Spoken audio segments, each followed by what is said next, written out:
It's on, but it's quiet. Can you all hear me? We want to start in about 5 minutes.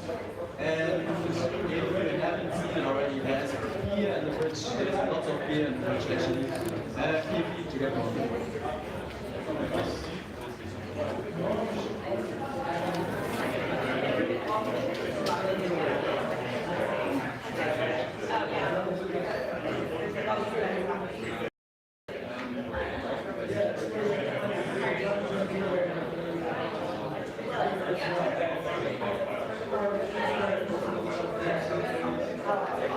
Nice one. We're good to go. Someone sitting here, is this yours? Hello. Amsterdam. I looked at my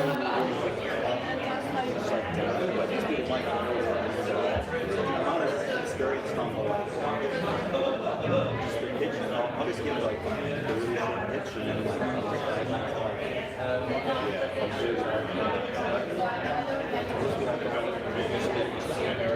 In the deck, it's probably I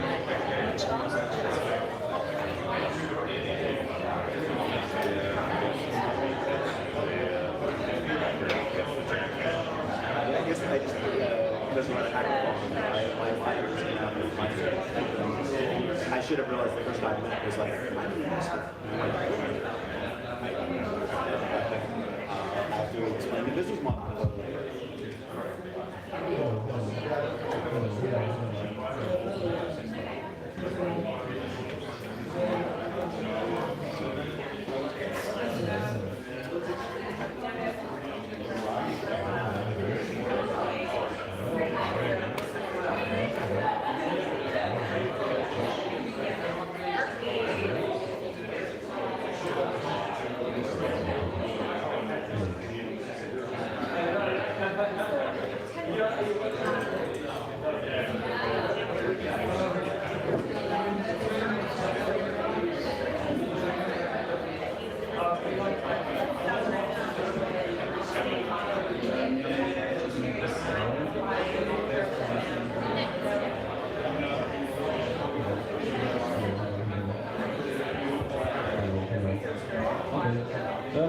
Bitteschön.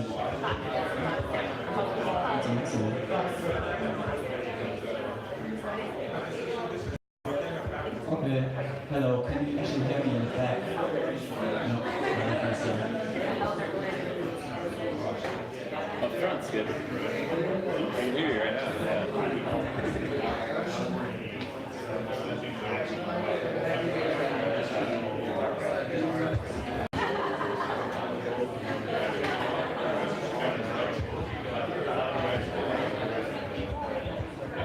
Hello, testing. Josh, can you hear me now?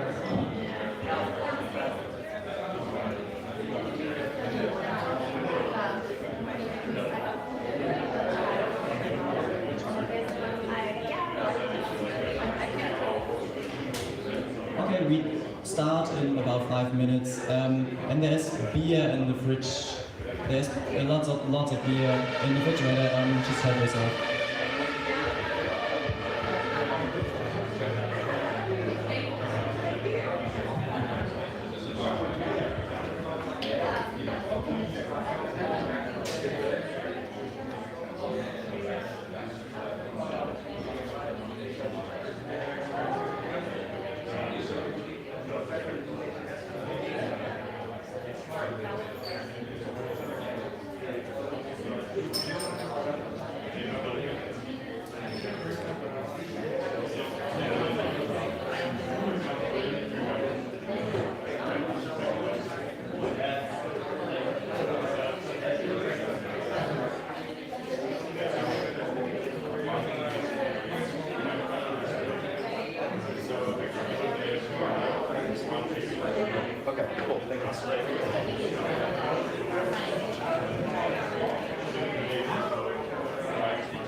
Or you're flexing in that shirt.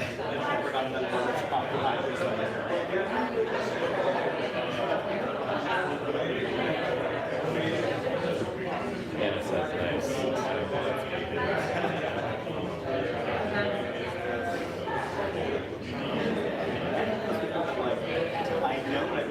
know she sort of shows up in some letters twice a year.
Hello everybody. I think it's time to begin. We still have networking time after the talks and the panel. One thing, it's probably a little bit loud in the background. The loudspeaker in the background is not that good. Josh, is it? Oh, is it? It's totally silent, is it? It's not working, is it? The loudspeaker in the back. Yeah. This one is a maximum, but this one seems to be not working. So everybody just come to the front. Second thing, there's the pizza and there is beer in the fridge. And then we can actually already start. Okay, welcome everybody to our small meetup, East meets West. The idea, I'm Philip, I'm from ImToken. I'm going to introduce our project in a short while. The idea behind the meetup was speaking about East, mostly China, in comparison to the crypto world in the West, because it was an idea of Nervous Network and ImToken, both companies based in Hangzhou. We got lots of questions every time we speak to foreigners, like myself. We get lots of questions. We know people have questions about China, and it's also the other way around. That's why I want to take the chance. We have all those people in Berlin in the blockchain week right now here, so why not to meet up and talk about it? Today we try to have as much time as possible for questions. So what we are going to do is, we have 5 teams. I'm from ImToken, we have Nervous Network, we also have Cosmos, and we have Kyber Network, and we also have Origin Protocol. The first part will be 5 talks, each 10 minutes, or 5 minutes and 5 minutes questions each. After that we are going to have a panel discussion. After the panel discussion we still have time for networking, and at 9:30 the friendly person from Fullnode will kick us out of the room. Should be enough time for all the questions we have. I would say, if there is no question right now, I would just start and jam, and I would start and then, yeah?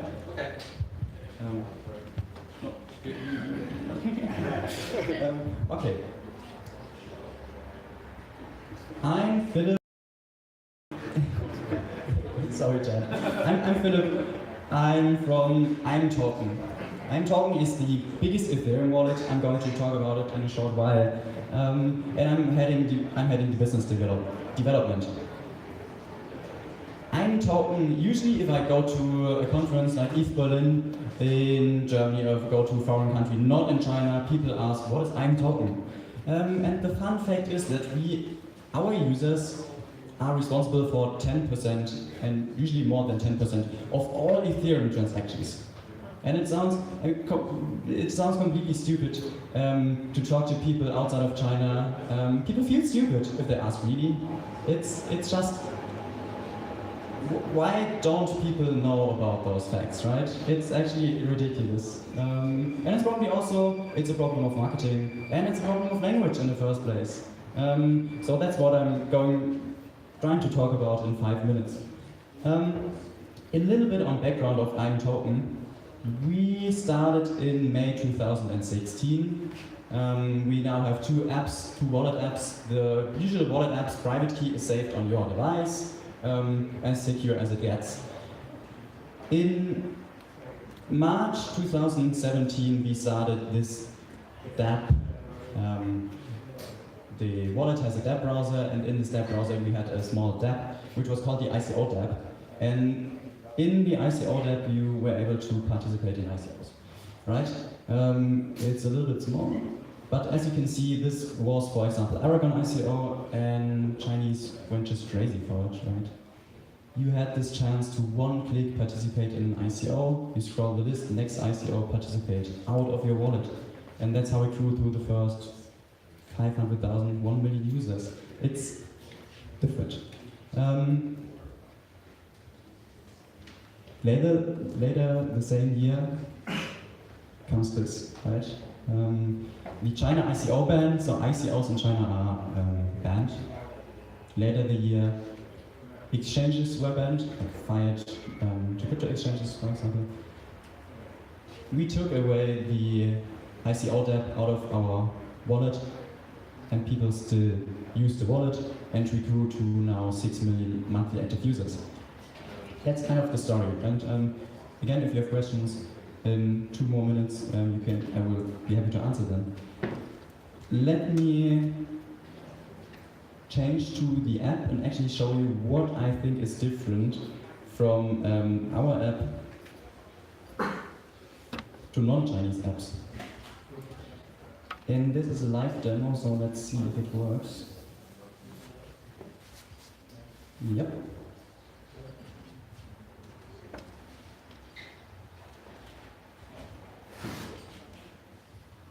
Connecting.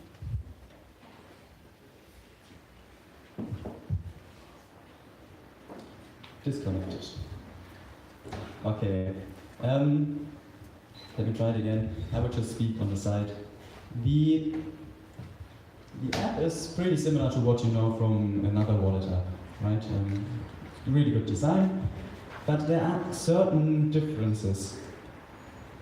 If you had the talk 2 days ago about the status wallet, they have certain designs made for Western users.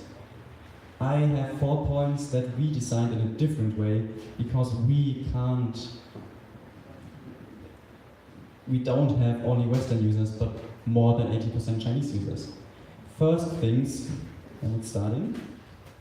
Can you see it? No? First things is the private keys.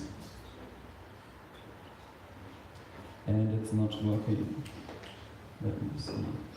I think I need to. Probably, if it's not working on this, then I'm doing it without. Just one more try.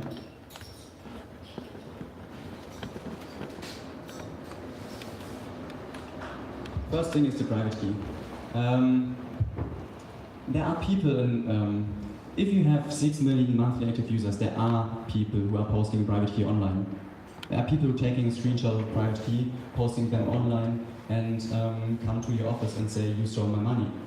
Right? It's, if you have 6 million users, it's different from other wallet apps who have tens of thousands of users who are in the scene. But what we have is normal users, like what actually other wallets are looking forward to have in 10 years, right?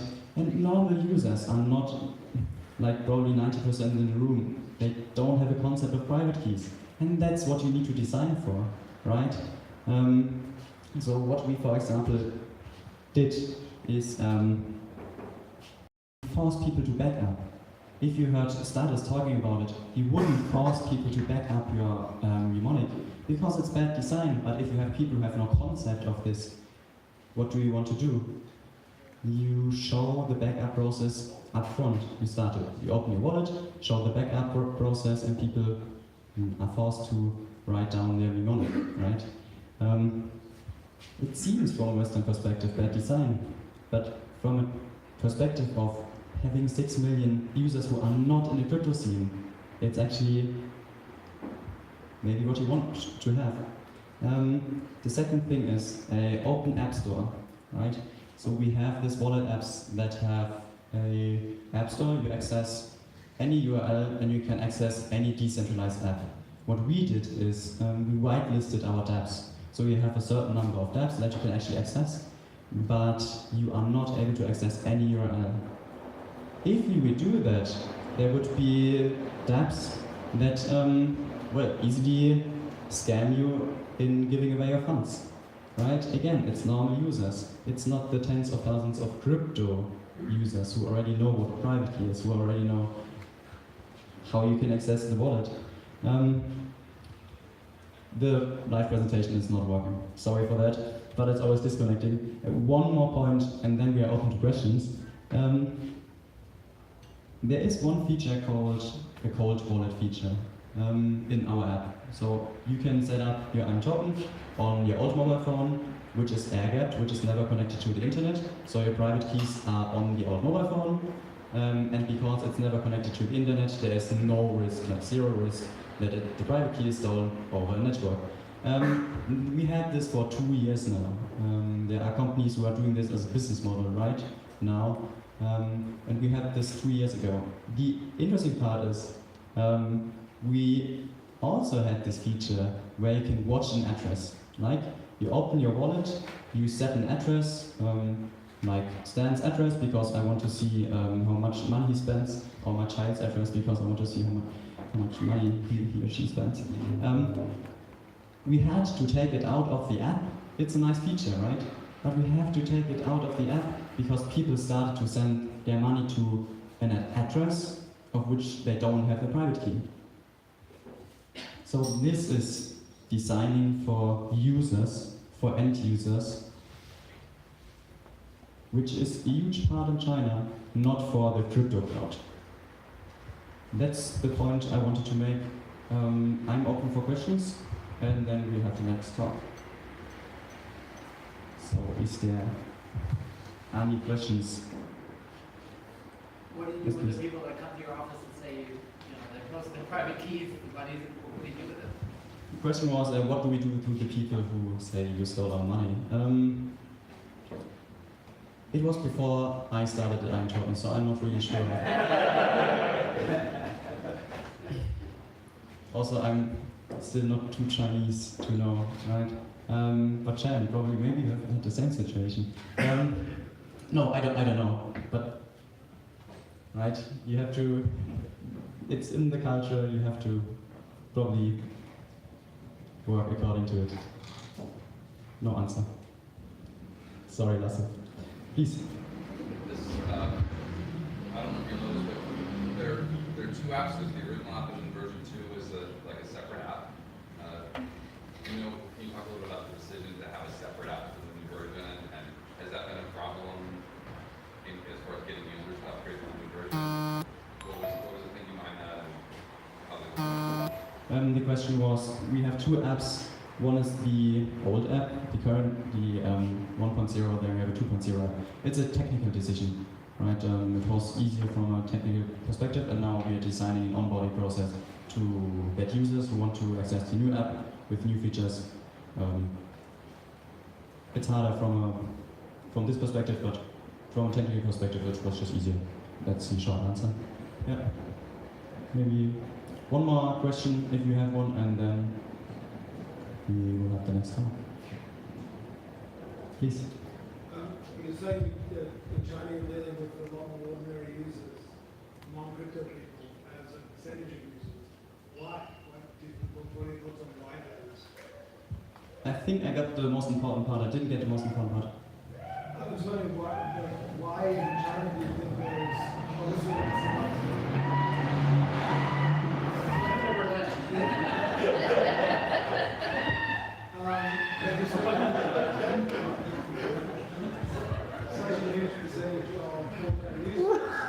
obviously millions of old people using cash. Why does that happen in China? And then the numbers wouldn't be doing Yeah.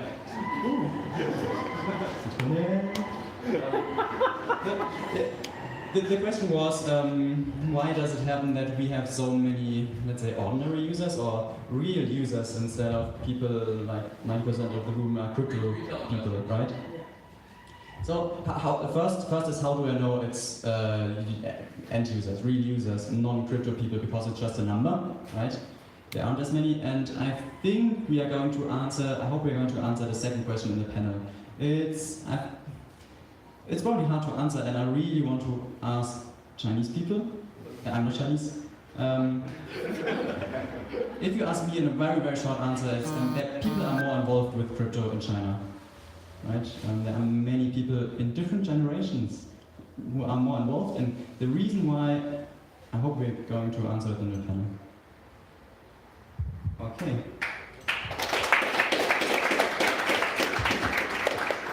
And then I would say, Jan, if you want to be the next.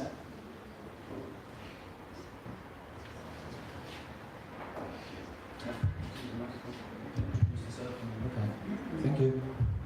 Okay, hi guys, I'm Jan, the co-founder of the network, Novos Network, and we are a team based in Hangzhou in China, and I'm so glad to be here in Berlin to talk about Novos.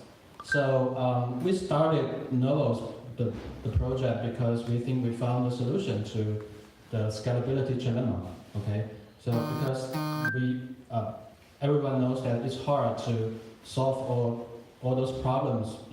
It's hard to get the scalability, security, decentralization in a single blockchain, right? it's hard because we tangled all those problems into a single layer, and we think the only right and the only choice, the right answer to this problem is a layered architecture. That's what Novos Network is doing. We are building a layered architecture for our crypto economy. So we want to build a stack of protocols instead of a single layer 1 protocol. Okay, we want, because if you think about like internet, right? We come up with a stack of protocols like TCP/IP and TCP/IP and application layer protocols, right? HTTP, FTP. The stack comes together at one time. It's not somebody designed like IP protocol, then someone comes with TCP, right?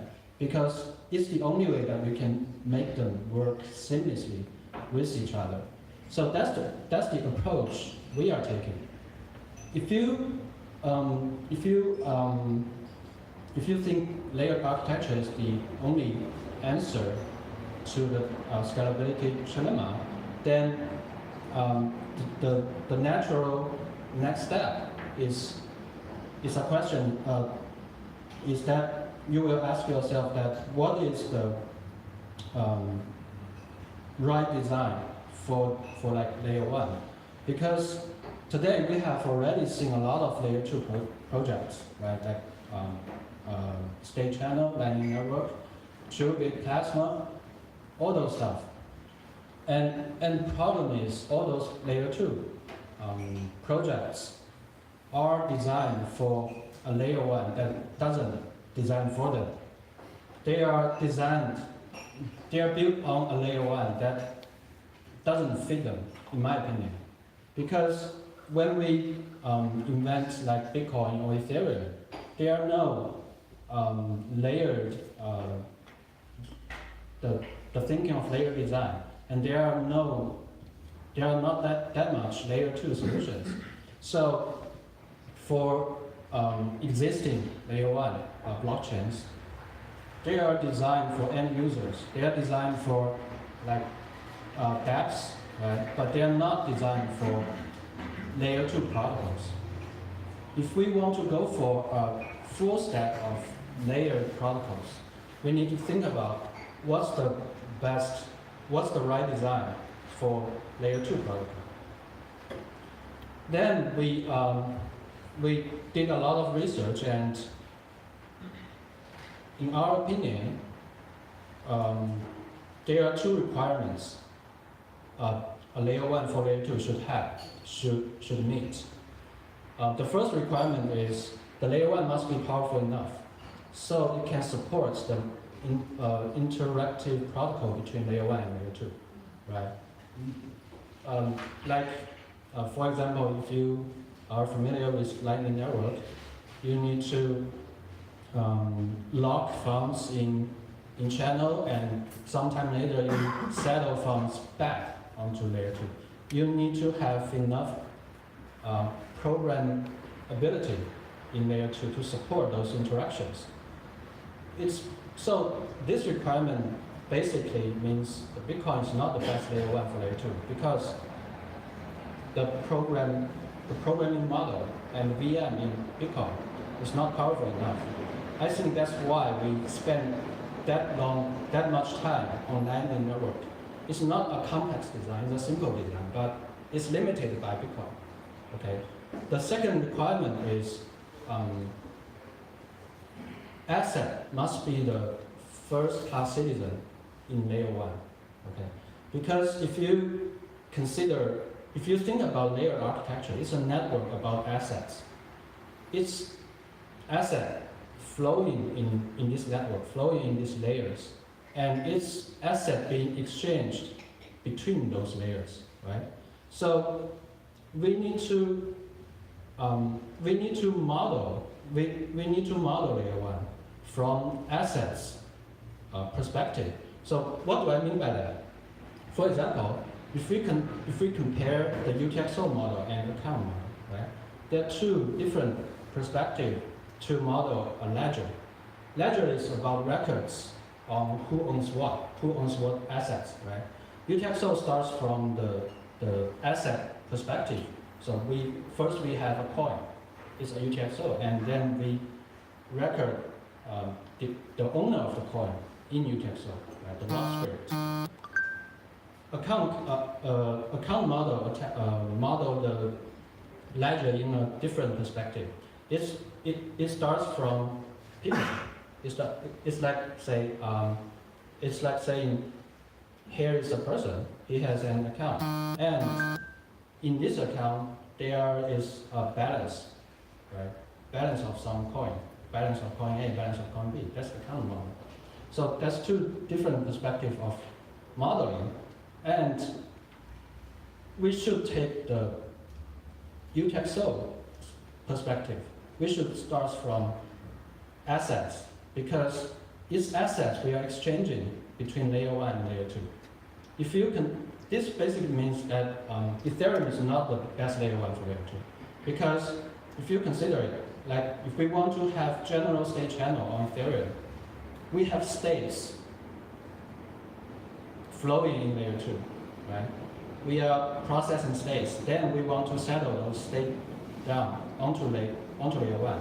We need to convert those states into something, into an account. That's extra complexity between layers. That's extra complexity between the protocol. So when we have those two requirements, we found that basically existing blockchain are not suitable for layered architecture. That's why we come with like Novus CKB, which is the layer 1. CKB is the layer 1 blockchain in Novus network. So we designed cell model for CKB and something else. That's basically what we are doing now. And we are making quite a lot of progress until now. We started from January this year, and we have a private repo of CKB on GitHub, and we are going to open source CKB in October, which is next month. And we are also going to release 2 papers next month, the consensus paper and economic paper. Because we have a different model, different state model, it will come with a different economic model for incentive compatibility. Yeah. So that's it. Any questions? So what is the economic model? Is it secret, the economic model? How is that designed? It's not that secret because I have mentioned a lot of it in our white paper. The basic idea is we want to solve the state bloating problem, which is we call a after scalability problem, because the state of layer 1 is basically continue growing from time to time, right? Then how can you limit the growing? It must be limited. Otherwise, the full node will be exploding and no one will run full nodes. And that's a serious problem to decentralized network. So in our economic design, you have cost for your data stored on the network, which is different from Ethereum, because if you write something into Ethereum contract state, it's a one-time cost. Yeah. Please. You mentioned like the analogy with internet and IP, TCP, and HTTP to represent data transport application layer. Mm-hmm. Why not use 3 layers instead of 2 layers? Are you convinced 2 layers is right now, and like, or do you think it can be more, or does the architecture support more? What is your thinking of this now? Because at the moment everyone just did layer 1 and nobody. So I like this approach, but I'm wondering what is your vision longer term? Well, it's actually not 2 layers. So basically, right now I see 3 layers. The first layer is network. Sometimes we call it layer 0. Right? The network layer is below consensus. So it's about data broadcasted but not reached consensus yet. That's layer 1, layer 0. Then we have layer 1, which is about consensus. We reach consensus about like transactions, messages. Then we have layer 2. And in future, I think there might be more layers, like layer 3, layer 4. And most of the dApps will be built upon higher layers, not directly on layer 1.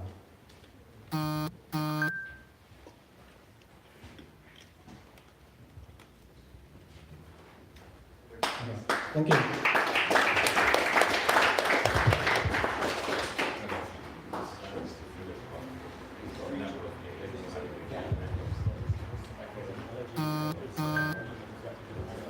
Hey everybody, my name is Stan James. Hey guys. My name is Stan James. I'm from Origin Protocol, and I'm also really happy we have a mic tonight because I'm fighting a cold from last week, and I had to give a talk a couple nights ago and had to yell, and my voice never came back. So now I can just speak closely to the mic. Philip, how do I get this onto the screen?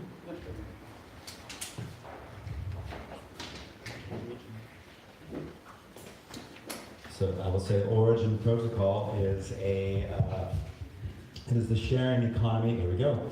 The sharing economy without intermediaries. That is companies like Airbnb and Uber and Craigslist and Kijiji and VRBO and on. There are tons of them.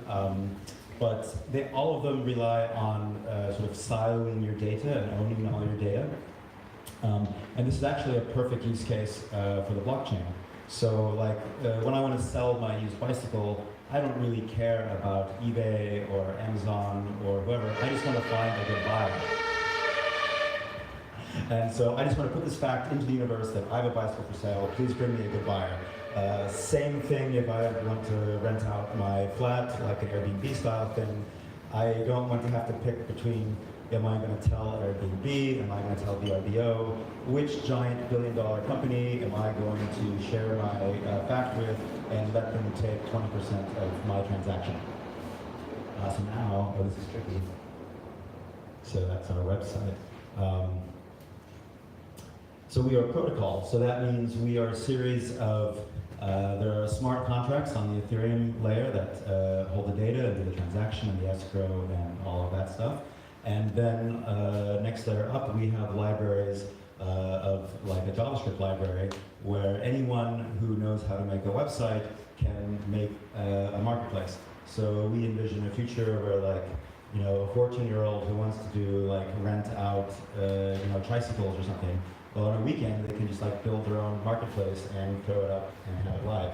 So I'm the tech guy, so I like the fact that this is our documentation, and you can see what is this, like, what, 12 lines of JavaScript, and you just put a listing on the blockchain that anyone can see.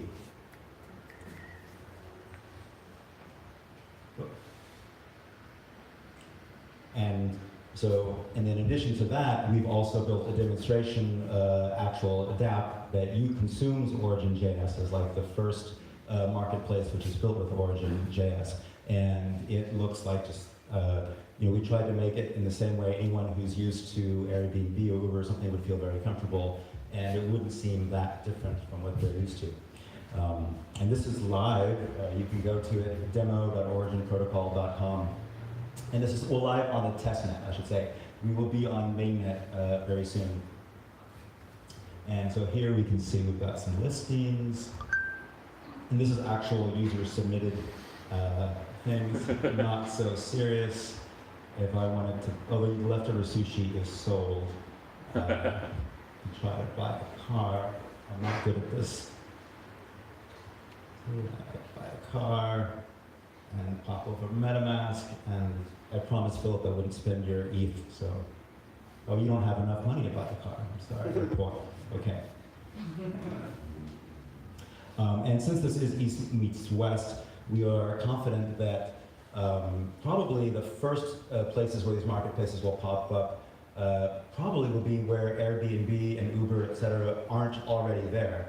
In developing countries that don't already have banking infrastructure, or where these companies are banned or regulated. And so we put a lot of effort into localization. So if we do want to just like switch to Chinese, we can do that. Be ready to go. Whoa, it's translating for me, that's amazing. Let's switch. Oh. In honor of No, you're Germany. Dutch. Deutschland. Yeah, So nice. yeah, we can make a listing. This demo, since for sale. Let's switch back to English.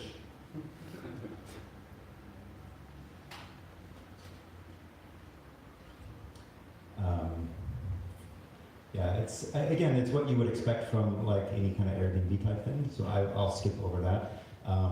And since we're short on time, I'll just focus on two other really exciting features, especially as a tech guy that I'm excited about. The first is this is our profile. So this is Philip's computer. So he hasn't made a profile yet. We are using ERC 725, which is the identity ERC proposed by Fabian Vogelsteller, the same guy that created the ERC20 token, which I'm guessing most of you have heard about. And so we're really excited about using this standard for basically proving things about yourself on the blockchain.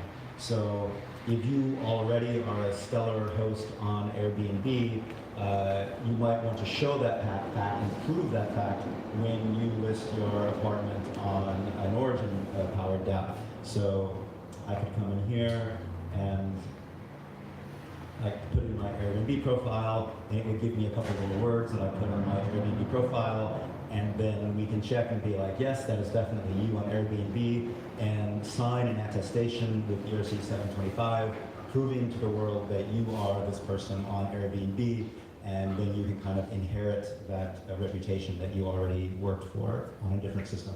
And same thing for setting your name and your photo and your email and all of these things.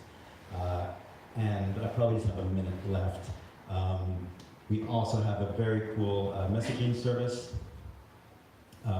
which is technically really innovative in that we use the cryptography of Ethereum, so like you use your key, but just a sign, so it doesn't cost you anything. And on behalf of Philip here, I just have to sign this phrase, and this doesn't cost anything to sign something with your key.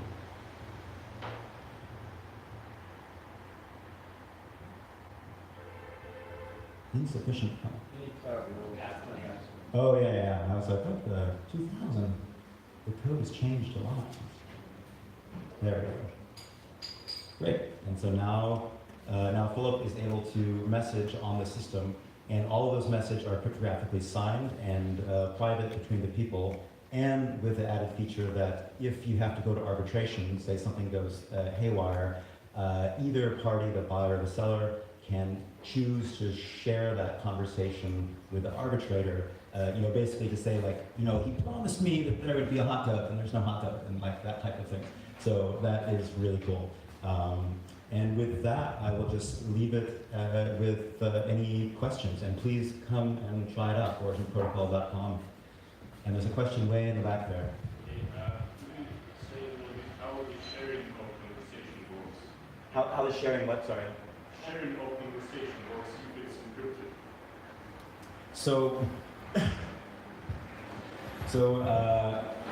Correct me, Josh, if I get this crazy.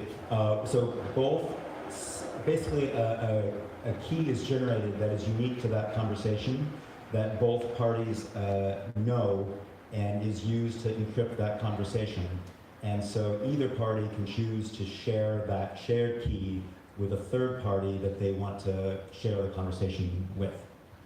The question was, how do we enable to share the conversation with a third party? Does that make some sense? So if one party decided to share this conversation, I cannot do anything with that. You can't stop it, no. Okay. Any other questions? Awesome.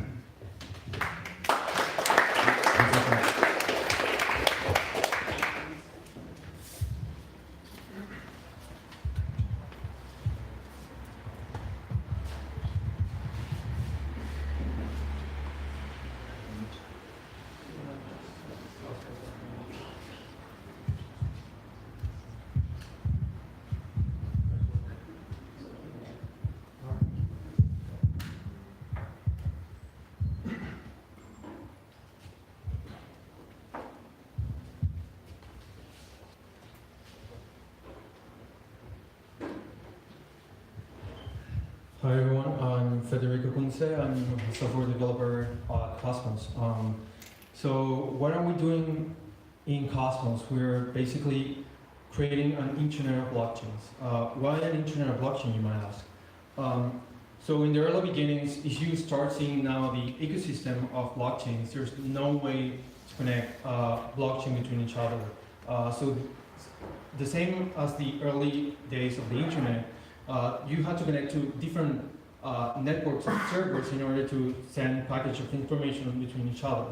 So, so we wanted to connect multiple blockchains between each other, as well as scale in different, in terms of throughput and geography, and also be able to recover from failure, from Byzantine failures in this case. So we're building Cosmos, which is an Internet of Blockchains. It's an ecosystem of independent blockchains that are called zones. Each zone can communicate with other zones by sending and relaying package of information through a protocol that we call the IBC protocol, which stands for the Inter-Blockchain Communication Protocol. So all these zones are connected through Tendermint Core, which is our consensus algorithm that has been around since 2014, and that provides fast finality, and it's a proof-of-stake Byzantine fault-tolerant algorithm. So what are the objectives of Cosmos? The objectives of Cosmos is allow the transfer of value between multiple blockchains, and make the applications in blockchain to be scalable. We achieve that by solving both the horizontal scalability issues as well as the vertical scalability issues. So in terms of the vertical scalability issues, I said previously that all of these zones, independent blockchains, are connected through Tendermint Core, which is this consensus algorithm that can allow you to have this proof-of-stake BFT algorithm with over thousands of transactions per second. And in the case of horizontal scalability, because of this IBC protocol, Inter-Blockchain Communication Protocol, you are allowed to send a package of information between blockchains. So that's the way we're solving scalability issues. Also, because solving scalability issues is nonsense if you don't have developer adoption, we wanted to make we developed a framework for them in order to create whole blockchain applications. These zones are, as we call them, dApp chains, with a framework that allows you to connect to Tendermint Core, be in the Cosmos ecosystem, and have different templates, plugins that you can connect to each other and have different functionalities, like sending transactions, governance module that can allow you to vote on different proposals, change the parameters of the network. Also, you can have slashing on validators that don't vote, as well as other functionalities that can arise. I don't know, you can create your own privacy module with CK snarks, or or a supply chain on top of Cosmos, and connected with other blockchains.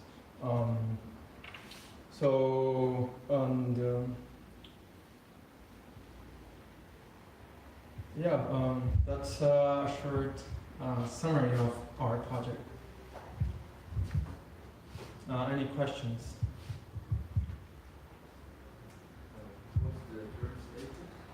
The current status, we launched different testnet over time, and we're preparing now for mainland launch. We're not based on top of Ethereum. We have our own blockchain on top of Tendermint, and we're very close to launch. We're enabling the final features for feature complete mania. Are Tendermint and Cosmos the same team? Well, that's an interesting question. That's a good question, actually. So Tendermint is a consensus algorithm as well as a company. And so the Tendermint team, the employees from the company are the ones that are building Cosmos project. And all that is run through the ICF, the ICF Foundation, which is like the Web3 Foundation from Popular. Any other question?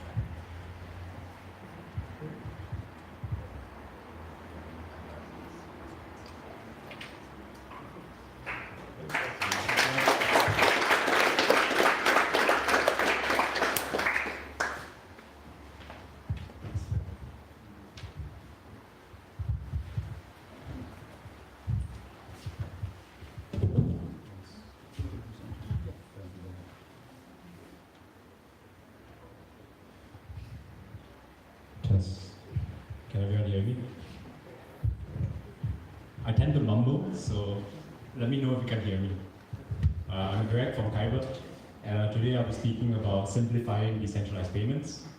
This is something that the team has been thinking about quite deeply, and so I want to get some ideas out there. So to start off, what is Kyber Network? At our core, we are an on-chain liquidity protocol, where we basically allow anyone to easily contribute or access liquidity in a decentralized manner. The main thing that this enables is fully on-chain, decentralized token swaps. So we can see this already for end users. They can directly do token swaps via interfaces like KyberSwap, which was created by Kyber, or EASwap, which was created by a third-party team in India. We are also integrated in wallets such as IronToken, MyEtherWallet, Toshi, and Trust Wallet, where their users can directly swap tokens within the platform without leaving it. And today, what may resonate most with people building dApps is that you can bundle multiple value exchanges into a single transaction by embedding token swaps into smart contracts. Now, the main thing that this enables is it allows for payment and financial transactions to occur more seamlessly than it does now.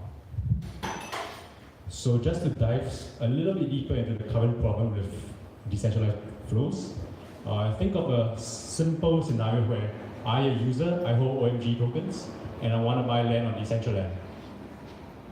In the current state of things, this would take 3 separate transactions. I need to do OMG Ether, Ether Mana, Mana to land. That's a pretty bad user experience. It involves multiple blockchain transactions, which may involve different exchanges, and that entails higher uncertainty and risk for the user.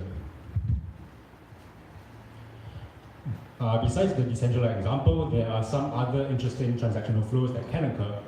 For example, a user can pay an ERC20 token, and the vendor receives a stable coin of its choice, like DAI. There are also financial applications. For example, a user could contribute an ERC20 token, and a crypto ETF could immediately and automatically rebalance this into 10 different token allocations. Currently, that would take multiple transactions. So the key point that we want to bring across is that most of the interesting payment and financial flows will require multiple token swaps between multiple parties. And the crucial step to making this seamless for the users is to bundle multiple value exchanges into a single transaction. And this is something that the Kyber protocol allows, and it can enable this atomically and in a single step. So Kyber runs completely on-chain, and there are a few benefits that arise from this. So all the liquidity, including rates, the matching and the settlement, all happen on-chain. And what this allows for is trustless collaboration between multiple parties. The moment you bring an off-chain element into this, it breaks the trust. It breaks the trustless collaboration, or breaks the trust model, and then you can do it in a single transaction. Besides trustless collaboration, there are a few other benefits, such as immediate settlement between all parties involved in a transaction. There's high transaction certainty for the user, because the rates and the liquidity are on-chain, so he can have high confidence that the transaction will go through at the rates that were informed to him or broadcast to him. And finally, this is really important, it's an all or nothing. So either the transaction goes through and all parties get what they agreed to, or nothing's done. And this is really important for the user, because there will never be a case where the user is stuck, where they have sent their funds and they have received nothing in return. the moment they send their funds, they should, and the funds go through, they should immediately get what they paid for. So what we want to enable is for the users to utilize platforms in a seamless manner, and behind the scenes, the multiple value exchanges happen in one atomic transaction. And so all this is available and ready for integration. So if you're building a dApp and you're interested in playing around with what we have, please visit the developer portal at developer.kyber.io. And that's all for me. Any questions?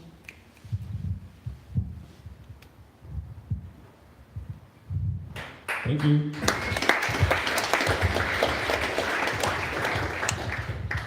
Thanks. Yeah, so thanks all four of you. We now plan for 30 minutes of panel. We already have our hero here, Lasse. We are going to take those chairs, put them here. Andrew, you can tell me if the camera is good. And there should be 5 people, including me and Lasse. We take 2 minutes and then we continue. All right?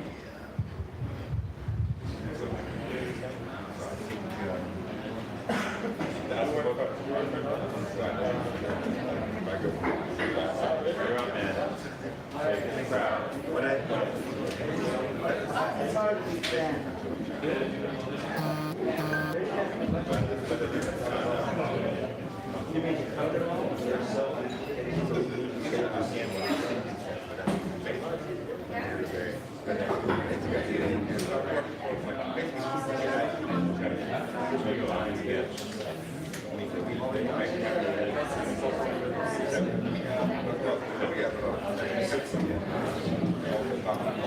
Can you just like hang out and just sit up there?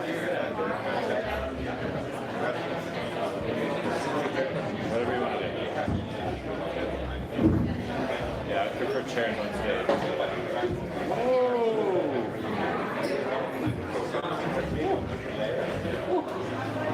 Would you have dough for it? Would you have dough for it? Are you ready to put your body out with it?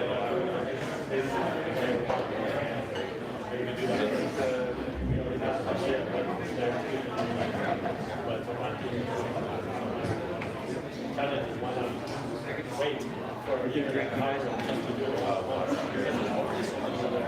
protocols, everybody's trying to get the same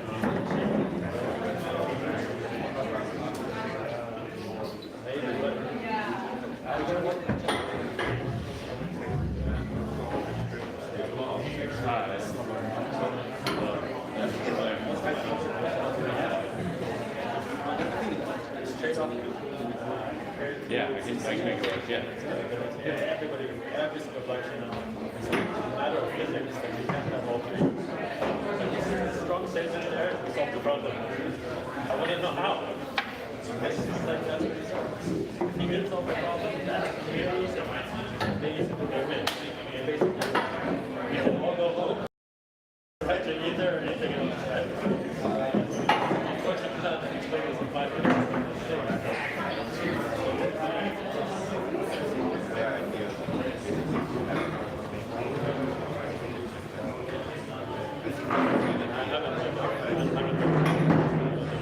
The first time I heard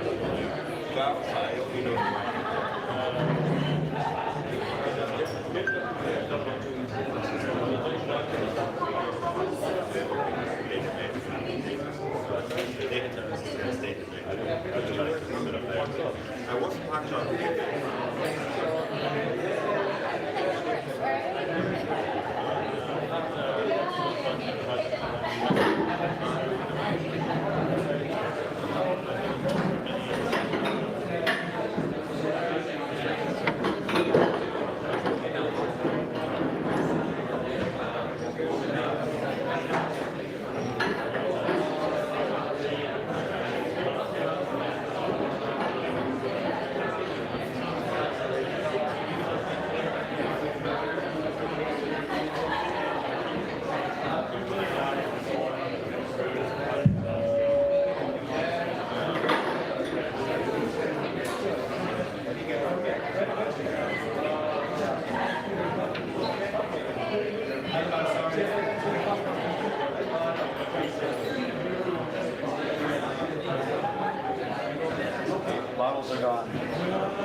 one on the but it'll be a little bit louder, right? That's good news.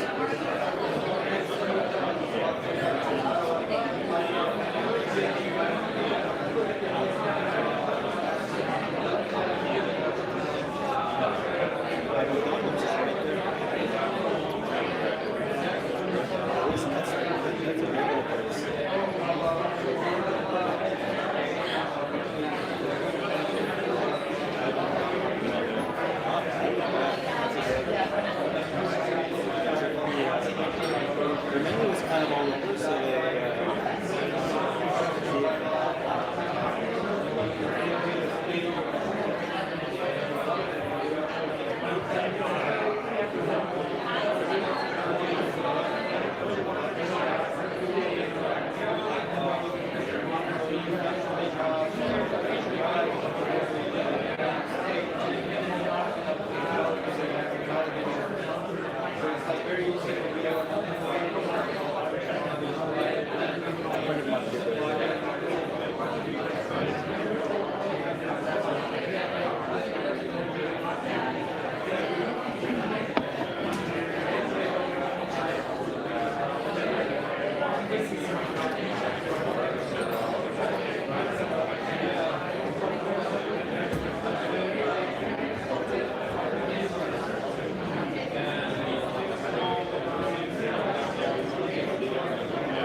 Hello. Oh, this one is very low. Hello, hello, hello, hello, hello, hello.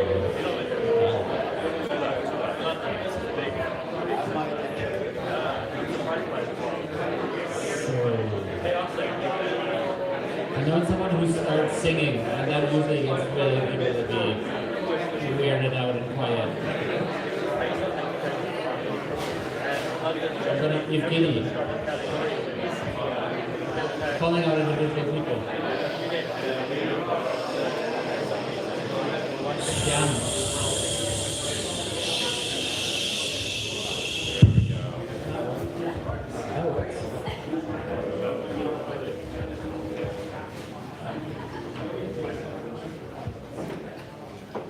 Got it.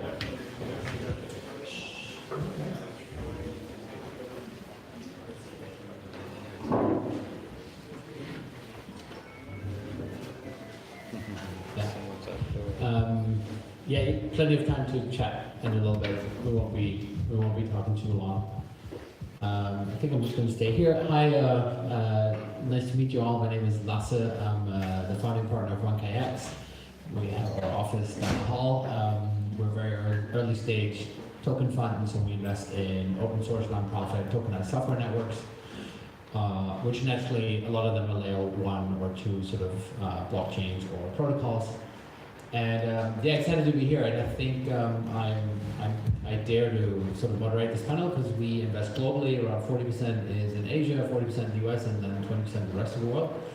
And we also spend a lot of time in the US and Asia. So, and they are very, very different ecosystems. So this is sort of East meets West, and which I think is a really good topic because it's very, I think to our knowledge, you know, in technology, Silicon Valley really was the place that had it all. And I think in sort of the blockchain internet, that's not the case. So it's interesting to explore, you know, for people in the West to understand more about China and also Korea or the rest of Asia. Because obviously there's also a very, very big language barrier. And I think the reverse as well, right? For the Chinese and Asian ecosystem to learn more about how the West, the different ecosystems work. So I would suggest that maybe each of you just takes a few minutes to share sort of which ecosystems they're from, which ones they seem to understand. Because, for example, in China, there's also big differences, right? So the people in Beijing tell me that the real entrepreneurs are in Beijing, and then the people with the suits are in Shanghai. And then he's not wearing a suit, but so I think that's a bit of a local rivalry. But then we also got Hangzhou, which is also seems to be very different. So, yeah, maybe you start. Hangzhou, of course, Hangzhou. Right? Yeah. So my name is Kevin, co-founder of the Nervals Network. I think the Nervals team is mostly from Hangzhou, China, which is not Beijing, not Shanghai, but it's the fintech center of China. A lot of blockchain projects there.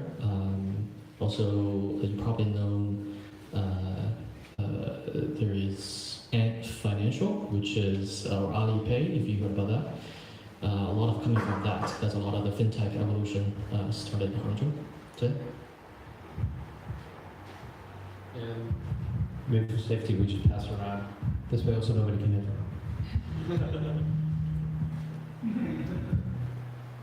Hi everyone, I'm Xinhe, partner at GBIC and Block 72. So GBIC is a global crypto fund based in the United States, China, and Korea. We started in 2016 by doing arbitrage trading, and then quickly from 2017 early on, we started investing in ISO projects. And especially in 2017, you probably know the money was really cheap. So how we really differentiate our fund from other syndicates and funds, or by helping our portfolio company do a lot of marketing, community management, PR, and etc.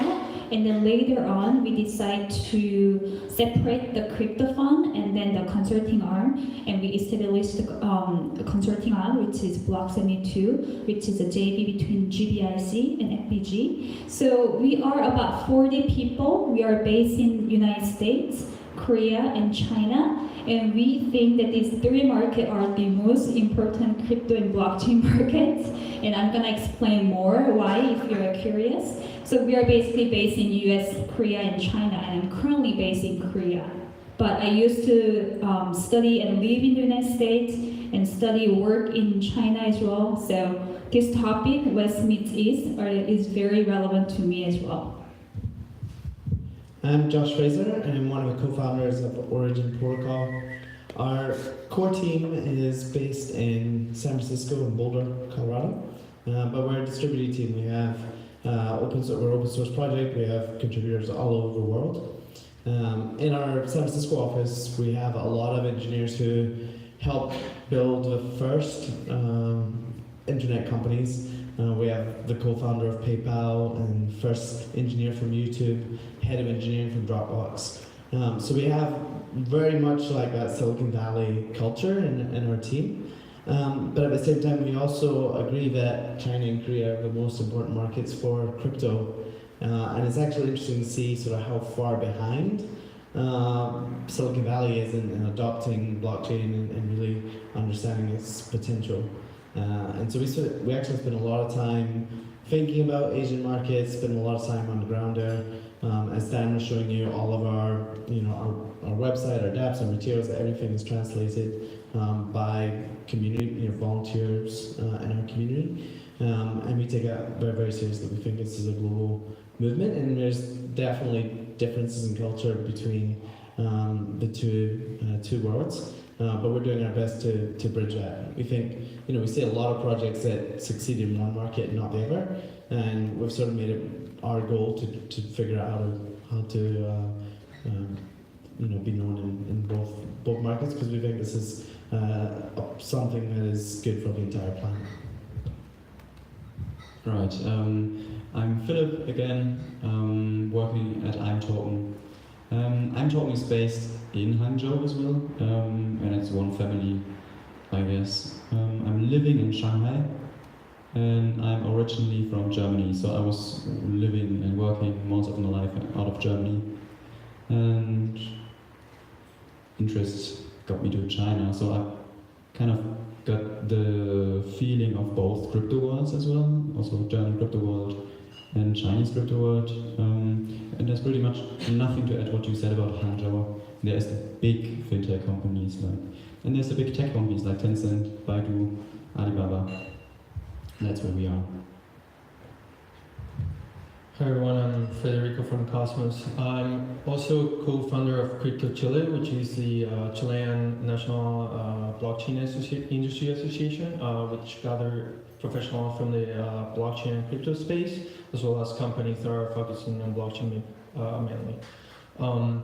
I'm also alumni, I should say, of Blockchain at Berkeley, which is this huge student-run organization from the University of California, Berkeley, that primarily focuses on education, research, and consulting to Fortune 500 companies.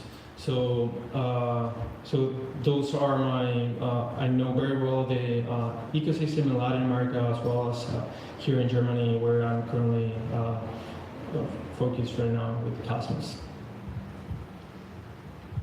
Thank you guys. We got a mix of introductions and a mix of descriptions about sort of the ecosystem. So sort of from my side, what I see, for example, is in Korea is obviously very, very strong mainstream sort of knowledge, awareness of crypto. 40% of white-collar workers in Korea have sort of own crypto or own crypto.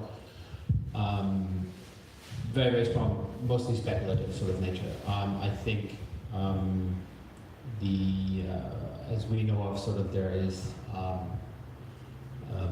the proportion of sort of public awareness to the proportion of actual blockchain developers is the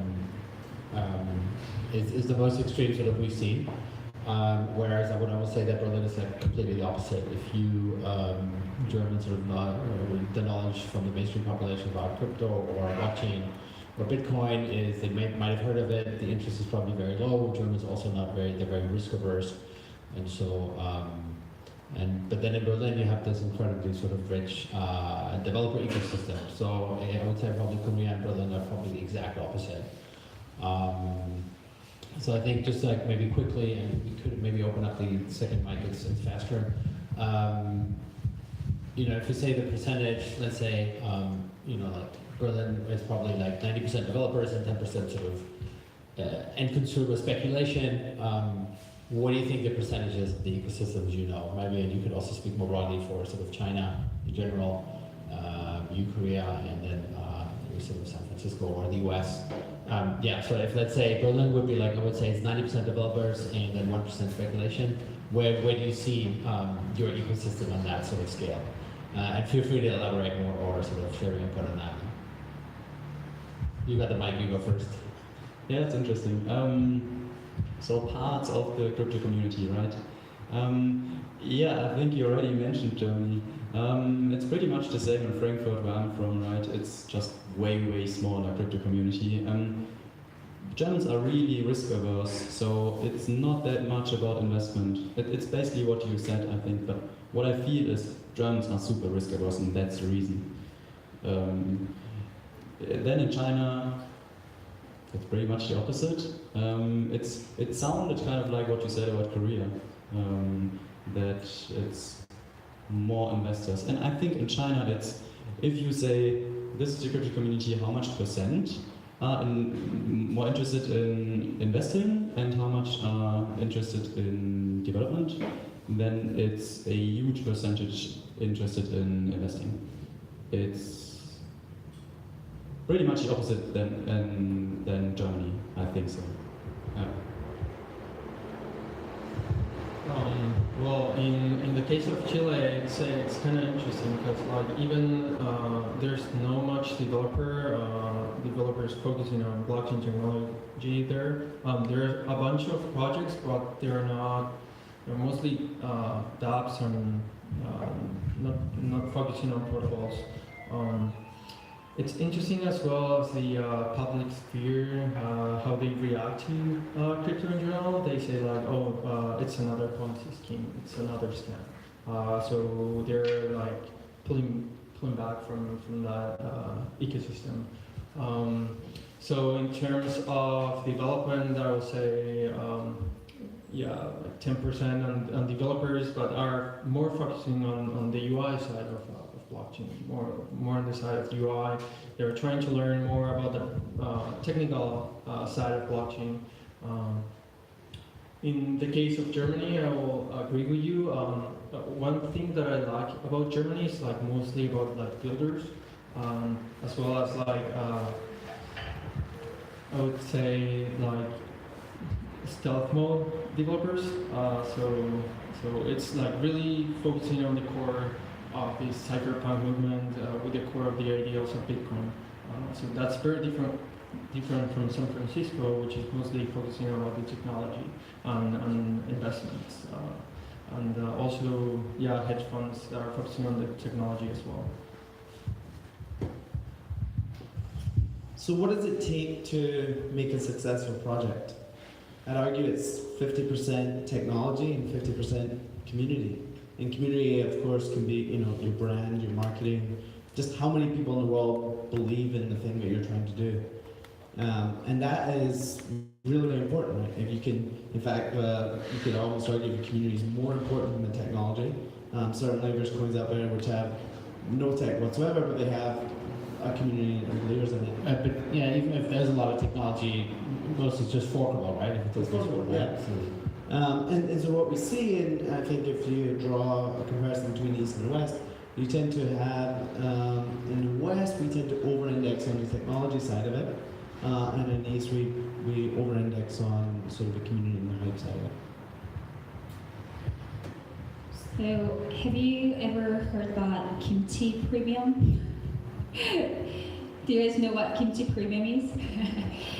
So, some people raise hands. So, Kimchi Premium is, so in 2017, the price of Ethereum, which were traded on Korean exchanges, including Bithumb and Upbit, the price was 30% and up to 50% at one point. More expensive compared to the one trading at the other exchanges in the world. So that's how Korean people were and still are crazy about the cryptocurrency investing. And again, as Lasse mentioned, according to one survey, about 30% of the entire population has been trading in crypto. And people ask me why, right? Why Korean people are so crazy about crypto. And I think there are like a few reasons that I can probably explain why. And number one, Korea is like very hyper-connected society. And that means we have very high population density in Seoul and like very high mobile penetration and probably the fastest online, 24/7 banking, for example. So kind of online financing or online stock trading has been very comfortable and it's a very easy thing for Korean. So one example, when future and trading options were introduced in Korea, Korea was one of the most, I would say, the most traded country in the world. And even right now, if you look at the per capita, because Korea is a small country, if you look at the per capita, it's still number 2, number 3 in terms of future and option trading. And it's happening the same thing in Korea regarding the cryptocurrency. Because at some point, per capita cryptocurrency in Korea was 30 times higher than China and 6 times higher than in the United States. And the second reason is in Korea, the investment option has been very limited into the domestic stock exchange, domestic stock investing, and also real estate. But because these two investment vehicle or two investment asset has been kind of getting squeezed, and in general, gambling is not allowed in Korea for Korean people. So people who want to get a flip a buck quickly, so those risk takers all went into and invest in the cryptocurrency. So going back to your question, unfortunately, Korea is like very secondary market, means retail investor heavy industry. Again, like so many data that you can pull, right? Like at one point, the entire, so 45% of entire Ethereum trade in the world was traded in Korean exchanges. And at one point, about 50% of the top 12 coins in the world were traded in Korea. So, but we also do have very strong engineers community. And if you look at a lot of games, game developer, we are very heavy in game developing and also the esports area. And another really big trend happening in Korea is reverse ICO. So existing company, existing business, tech business, with existing business services and users are trying to interact with the blockchain. So considering the really high penetration of the crypto investing and crypto holding, plus very high average knowledge about the blockchain among just general population. 3, with the reverse ICO means they can get into the end users very quickly. I believe that Korea can be potentially the cryptocurrency, which means about the blockchain, and you can find out the real use case quickly than ever any other countries in the world. And yeah, but actually maybe just to second that, that was also my experience that probably from the adoption and also the corporate adoption, my bet would actually be on Korea that will be the most advanced or the first to do so. I think broadly it's sort of a general, how would I say it, so Europe especially, but even to some extent the US has a lot of mental friction for people to adopt the new technology. Like here, kind of Germans, they use WhatsApp, or actually like Threema, which is like a sort of a local, private messenger, and then they don't like new apps, and they're very suspicious of new things. And whereas sort of generally, I feel that the relationship with technology in Asia, in a very general sense, is just much more closer and sort of the adoption faster. Just it's an experience, but sort of Coin One is a Korean exchange. It has sort of a retail outlet, and it's a bit like a retail bank. So there's a printed out catalog for Bitcoin, there's a printed out catalog for Bitcoin Cash, etc., etc. And we saw these two Korean ladies, or I would say grandmas, they were probably like 60, 70 years old, and they were just kind of flipping through the thing, and they were taking notes, and then at the counter, the employee sort of opened accounts for them because they couldn't really handle, they didn't have smartphones either.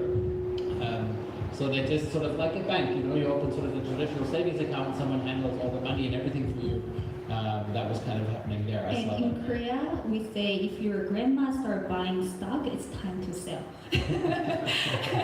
But going back to your point, I really agree. A lot of big Korean company already start adopting the technology. So even like Samsung, Kia, Hyundai, and the number one financial institution like Shinhan Gongmin, they all work with the private blockchain company, including Blocko. And Blocko is the private blockchain behind Argo, and even the Loop, which is the behind the icon. So they have been working, they have been adopting the blockchain from the private side. And another thing is big companies also start doing their own, they start developing their own blockchain, public blockchain. So for example, Kakao, which has just WeChat of Korea, or WhatsApp of Korea, which has 99% penetration in Korea, to be honest. They start having their own blockchain, top game companies, including NHN, Nexon, they start all having their own blockchain. So it's gonna go crazy. And then Kevin, sort of for the more broadly, maybe about China, sort of distribution of more speculative interest to developers or real technology, and then also maybe coming back to the question before, why does iToken, for example, as a wallet in China that has tens of millions of users, So I think before we define speculators and users, I think there's also a different type, which is believers, right? So these are the people that don't necessarily just flip tokens, but really believers in Bitcoin, for example. In China, a lot of people are like that. But yeah, so in general, I think I agree with Philip that there are a lot more people that want to invest in cryptocurrencies than people that are currently building in cryptocurrencies. And if you want to know the reason and also why Amazon will have tens of millions of users, you have to look at the history, right? So China is pretty unique in the world that it had this basically unstopped growth for like rapid growth for the last 20, 30 years. With that, basically you also see really very high inflation rate. So when I was a kid, for example, buying a candy will cost like equivalent 1 cent, right? But right now you go to the store, you want to buy a candy, probably we'll see US dollar like $1 or $2. So 100 times inflation, and then people are used to see that. So basically, if you just store your money at the bank, then you already lose like 5-6% every year in purchasing power, right? So doing nothing has a very high cost. And then, so this is why people in China tend to have a more sort of aggressive in terms of investments. In the past, I'll say maybe 20 years, it's been real estate, and then that has gone up many, many times, probably 50 to 100 times in some major cities. But people start to worry about that, bubble may start to pop, and then also the stock market hasn't been really, giving people confidence. So people are very liberal in terms of thinking, okay, where can I park my money, right? Where can I preserve my wealth? So this is why something like Bitcoin came around, and it just hit a nerve in terms of the general population. And then you start to see, this mass sort of speculators or first movers, and then tend to be more believers, and people that just want to invest, and then people less educated also start to participate. And then, last year, I think the Chinese government basically banned cryptocurrencies for various reasons we can talk about later. But there's still a lot of interest in terms of participating. Like you have to see the main reason behind it, right? In the this is a lot of people sort of confused about the Chinese crypto market versus Japanese crypto market. They feel like, especially in the West, they feel, yeah, they're kind of the same, right? They're all like mysterious Eastern countries, but it's actually very, very different, right? So Japan has had long deflation for the last 10, 20 years. So the reason the Japanese government is very much pro-crypto is, they basically want to promote anything speculative to get the money moving, right? So to increase the loss of money, therefore to stimulate the economy, whereas Chinese government is almost the opposite, right? So there's a lot of speculation, there's a lot of bubbles that tend to, one after another. So this is why, the government, the population is more sort of pro, sort of trying to take a risk, where the government is worried that that's going to be the next bubble and disrupt the financial order. So this explains why the government actions are very different. Also explains probably from the people side, there's a reason for government to take action. It's because people want to. Yeah. So in terms of developers, on the other side of the question, is China has a very, very deep technical talent pool. I would say probably rival that of the U.S. and if not, probably just behind the U.S. or rivals it. But the fact is, a lot of people sort of a little bit less entrepreneurial. More people work with large companies in general, but it starts to change. So in terms of activities, I think China is in a very unique place where you see a huge market, and then you see a lot of people ready to believe, they want to believe, but at the same time, you do see a lot of qualified teams that are actually building products, shipping high quality projects. So this is why we are very much pro the Chinese market and pro it. There's a lot of opportunity to there, and in terms of risk and reward, I think it's going to be huge too. Yeah, and I can second that, because I think also in Europe the idea is that China is mostly also speculative, but just for example, being with the Nervos meetup in Shanghai, you can see that all the developers pretty much attending. There was almost 2 hours of just questions, very technical questions.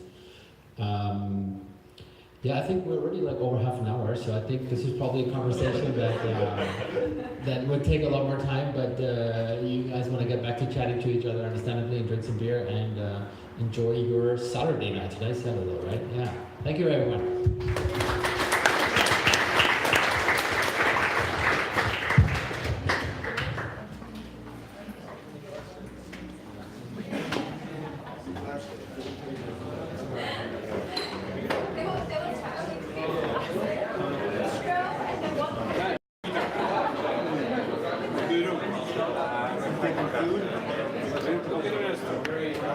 You are talking from Extra or